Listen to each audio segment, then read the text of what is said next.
So we're here with Sid from the Personal Computer Museum in Brantford, Ontario, stone's throw from Toronto, with Sid and Dorian Nicholson, editor of Techno Magazine, and I myself, Darcy Weir.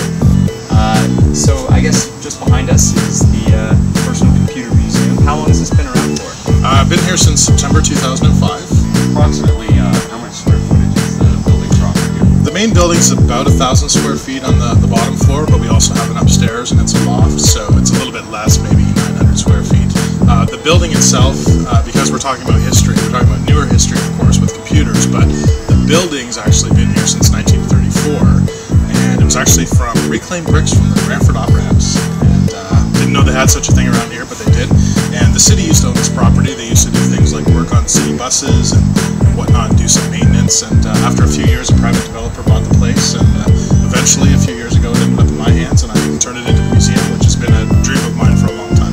Okay, that's cool. And so, I guess the tents around here from yesterday, you had some kind of event going on? Can you tell us a little bit about that? We had our first of what we hope to become an annual Guitar Hero event here in our city. What we want to do, we partnered with the city of Brantford in what's called Harmony Square in downtown Brantford, which is sort of a new place for people to go downtown. And they were looking for some sort of a youth event, and they thought Guitar Hero would probably be the best thing to do, and actually have people play on a huge 1.5-story tall screen. So we decided to bring people out here to the museum, introduce them to what we're doing, and then take the best players only downtown. So we're going to have the best qualifiers and the best Guitar Heroes, and we're giving away about $1,800 in cash and prizes. Nice.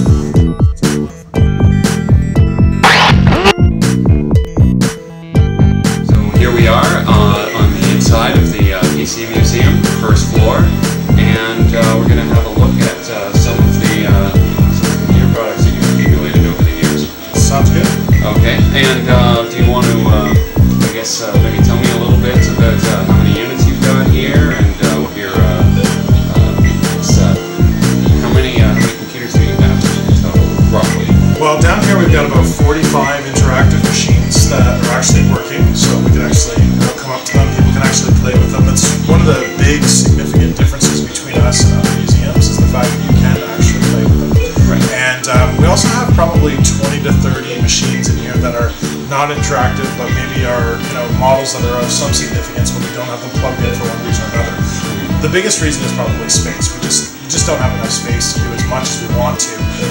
Our storage unit, actually, we have about 700 computers sort of hiding and waiting there, whether they're for spare parts or for other reasons. So, so we've got that. So we've got quite a few, and we've also down here, we'll go down and take a look at the software library. We also have book collections, and upstairs we have magazine collections and some other stuff as well. So there's quite a bit to see and do here. Interesting. Yeah, you can have a look. Over there is the wall of software, and I guess just a small portion of the computers that you've got here. All right, well, maybe we can take a little bit closer look at some of the machines that we do have, and I can show you some of the ones that are more interesting. Okay, yeah, sure. Show me some of your favorites. Okay.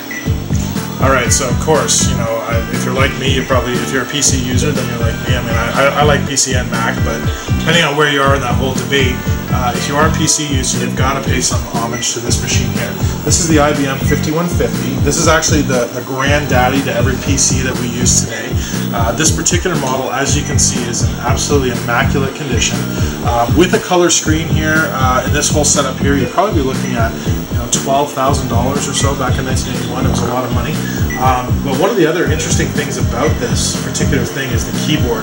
And I always point this out to people, and I'd like you to try this out yourself. I want you to pick up this keyboard and just feel it, and compare it to a typical keyboard that you're probably used to today. And tell me what you think the difference sort of is between them. Well, yeah, it's definitely a little heavier, at least a little. Yeah, so this particular keyboard is 2.4 kilograms, which the average keyboard today is about 600 grams, maybe even less.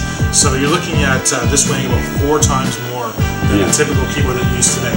And also, because it was IBM, they had their what they called their Selectric technology, which allowed touch typists to actually work really quickly on computers, because you have to remember the first people that were actually using these machines for word processing were typically secretaries who were used to the IBM Selectric typewriters. Right. So they had to do this actual tactile feedback on the keyboard to make the typists comfortable with the machine, so they know they'd actually hit the keys. Because of course there was no banging or sound or anything else coming out of the typewriter.